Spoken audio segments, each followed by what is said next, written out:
For years, the narrative has been singular: China's colossal footprint in Africa, marked by vast infrastructure projects and substantial financial commitments. But what if this dominant narrative overlooks a critical, evolving dynamic? What if a different power is making quiet yet profoundly strategic moves that promise long-term influence and sustainable partnerships? We're talking about India. This isn't just a geopolitical rivalry. It's a masterclass in contrasting engagement strategies with profound implications for global business, international development, and the future of the African continent. The real question for business professionals, students of international relations, and policymakers alike is, in this intricate battle for Africa's future, who is truly securing a lasting advantage? Africa is no longer a peripheral player in global affairs. It is a central pillar of 21st century geopolitics and economic strategy. With an estimated 60% of the world's uncultivated arable land, unparalleled mineral wealth, and the youngest, fastest growing population on Earth, the continent represents an unparalleled frontier for growth, innovation, and strategic influence. Its demographic dividend and vast untapped resources make it the ultimate prize in a complex, multipolar world. This isn't the colonial scramble of old.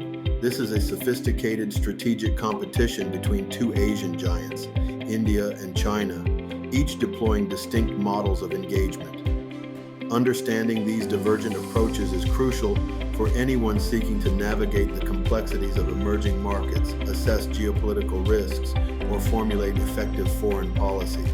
China's entry into Africa was characterized by speed and scale, fundamentally reshaping the continent's physical landscape.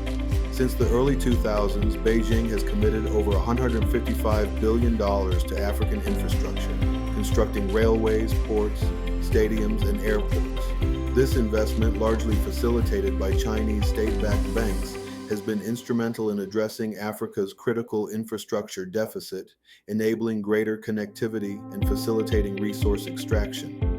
However, this rapid expansion comes with significant strategic caveats.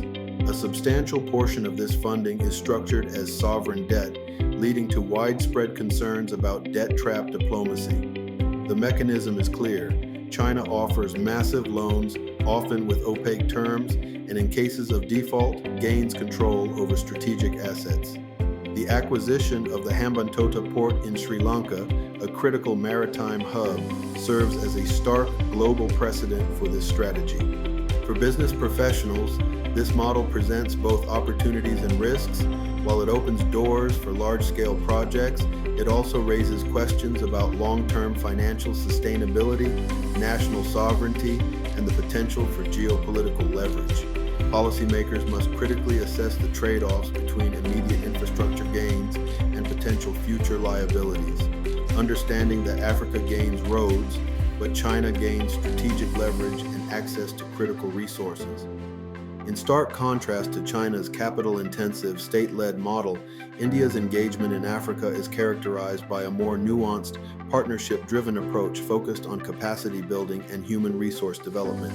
India isn't seeking to dominate headlines, it's building trust, fostering educational opportunities, and strengthening defense cooperation. This strategy, often termed South-South cooperation, emphasizes mutual benefit and shared development goals. Over 42 African countries are actively collaborating with India across diverse sectors, including development assistance, security cooperation, and digital infrastructure. This includes extensive training programs for African military officers, lines of credit for critical social infrastructure like hospitals and solar grids, and thousands of scholarships for African students to study in India. This approach is a testament to India's commitment to investing in people, not just projects, fostering long-term relationships built on shared values and mutual respect. For students of international relations, India's strategy offers a compelling case study in soft power and sustainable development. For business leaders, it highlights opportunities in sectors requiring human capital development, technology transfer, and localized solutions. This slow power approach, while less immediately visible, is designed to be deeply embedded and inherently sticky, cultivating enduring partnerships that resonate with Africa's own development aspirations. A less publicized yet profoundly strategic aspect of India's engagement is its robust military and defense cooperation with African nations.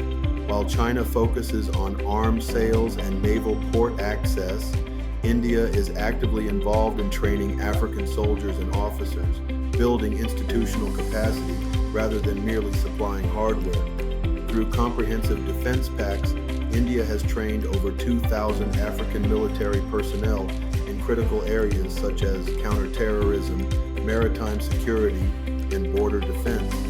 This long-term investment in human capital within African defense establishments is a cornerstone of India's strategic influence. By shaping the professional development of a generation of African generals and security experts, India cultivates deep, enduring relationships and fosters a shared understanding of regional security challenges. This strategy positions India as a reliable partner in maintaining stability and addressing common threats, from piracy in the Indian Ocean to extremist insurgencies. For policymakers, this represents a sophisticated foreign policy tool, building alliances and fostering regional security architectures. For business professionals, it underscores the stability and security necessary for long-term investment. China builds roads, India builds allies, creating a network of trust that extends far beyond transactional engagements. Economically, China's trade volume with Africa dwarfs India's, reflecting its sheer economic might and resource demands. However, India's economic engagement, while smaller in scale, is characterized by a focus on diversity, sustainability, and trust. India is Africa's third largest trading partner, with annual trade nearing $100 billion, but critically, its model avoids the pitfalls of predatory lending and debt accumulation that have plagued some Chinese projects. Instead, India's investments are concentrated in sectors that promote local value addition, technology transfer, and inclusive growth. This includes significant contributions to solar energy initiatives, fostering digital transformation through fintech solutions, expanding access to education via digital platforms, and providing affordable pharmaceuticals. India's pharmaceutical industry, for instance, is a vital supplier of generic medicines to Africa, enhancing public health outcomes and reducing healthcare costs. For business professionals, this presents opportunities for collaborative ventures in high-growth, high-impact sectors. For students, it offers a model of economic partnership that prioritizes long-term development over short-term resource extraction. India's economic model is simple yet profound, fostering growth without domination, building resilient economies rather than dependent ones. Both India and China are foundational members of BRICS, a bloc increasingly seen as a rising counterbalance to traditional Western global power structures. However, within BRICS, their relationship is less one of seamless alliance and more one of strategic rivalry, particularly concerning their respective roles in the Global South. Africa, as a key region of the Global South, becomes a critical arena for this internal BRICS dynamic. India leverages BRICS to advocate for a multipolar world order, emphasizing democratic values, digital empowerment, and equitable trade practices. Its vision for the Global South is one of shared prosperity and collective agency. China, conversely, utilizes BRICS to expand its state-centric influence, promote its Belt and Road Initiative, and solidify its position as a global infrastructure and economic hegemon. The differing philosophies within BRICS reflect their broader strategic objectives in Africa. For policymakers, understanding these internal tensions within BRICS is crucial for navigating complex international relations. For business leaders, it highlights the diverse political and economic frameworks that shape investment environments. Africa is not merely a battleground, it is a sophisticated chessboard where two distinct visions for global development are playing out, with BRICS serving as a significant, albeit complex, arena. When assessing who is winning in Africa, the answer depends entirely on the metrics applied. If the measure is sheer volume of capital deployed and visible infrastructure, China's lead is undeniable. Its rapid, large-scale projects have transformed landscapes and facilitated resource flows, offering immediate, tangible results. However, if the criteria shift to long-term influence, sustainable partnerships, and the cultivation of trust and human capital, India is quietly, yet decisively, gaining ground. Its focus on capacity building, shared development, and non-exploitative economic models resonates deeply with African nations seeking genuine partnership and self-reliance. This approach builds resilience, fosters mutual respect, and creates enduring relationships that transcend transactional engagements. For business professionals, this means understanding that long-term market access and sustainable growth often stem from deep-seated trust and local capacity. For students, it's a vital lesson in the nuances of international development and the power of soft diplomacy. For policymakers, it underscores that in the complex geopolitical landscape of the 21st century, loud doesn't always mean lasting, and fast doesn't always mean fair. The true victory lies in fostering genuine, equitable partnerships that empower nations, rather than merely extracting resources.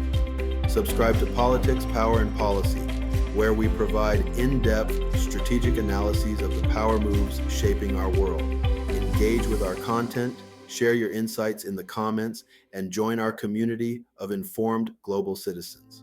Your understanding of these critical dynamics is essential for navigating the future. And until next time, my friends, stay safe and informed.